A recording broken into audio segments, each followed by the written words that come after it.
প্রিয় উপস্থিতি, আজ আমি এমন একটি বিষয় নিয়ে আলোচনা করতে যাচ্ছি যা আমাদের জীবনের সাথে ওতপ্রোতভাবে জড়িত। বিষয়টি হলো স্বপ্নকে বাস্তবে রূপ দেওয়া।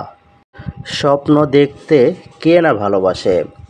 আমরা ছোটবেলায় স্বপ্ন দেখেছি কেউ ডাক্তার হব, কেউ শিক্ষক হব, কেউ ইঞ্জিনিয়ার হব, কেউ উকিল হব, কেউ নায়ক হব, কেউ হয়তোবা দেশের কোনো গুরুত্বপূর্ণ দায়িত্বে নিজেদেরকে নিয়োজিত রাখব। কিন্তু বাস্তবতা হলো স্বপ্ন সবাই দেখতে পারে, কিন্তু সবাই স্বপ্নকে বাস্তবে রূপ দিতে পারে না। কারণ স্বপ্ন আর সফলতার মাঝে একটি বড় পার্থক্য আছে, আর সেই পার্থক্য হলো পরিশ্রম এবং অধ্যবসায়। শুধু স্বপ্ন দেখলেই সফলতা আসবে না। যদি একজন কৃষক শুধু ভালো ফসলের স্বপ্ন দেখে কিন্তু সে জমিতে বীজ বপন না করে, তাহলে কি সে ফসল পাবে? কখনোই না।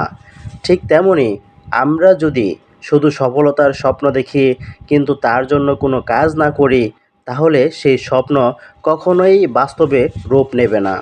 মনে রাখতে হবে, বড় অর্জন একদিনেই আসে না। প্রতিটি সফল মানুষের পেছনে থাকে বছরের পর বছর কঠোর পরিশ্রম, ত্যাগ আর ধৈর্য।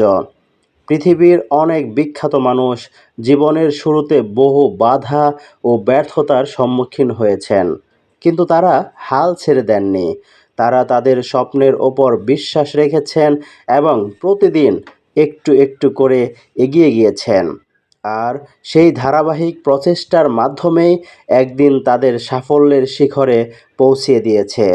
জীবনের পথে বাধা আসবে, ঝড় আসবে, সমালোচনা হবে, কিন্তু সেই মুহূর্তগুলোই আমাদের ধীর রাখতে হবে, কারণ প্রতিটি বাধা আমাদের আরও শক্তিশালী হিসেবে গড়ে তুলবে।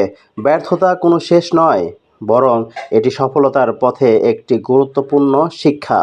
বন্ধুরা, আজ তুমি যে পরিশ্রম করছো, যে সময়টুকু নিজের উন্নতির জন্য ব্যয় করছো, সেটাই তোমার ভবিষ্যৎ গড়ছে।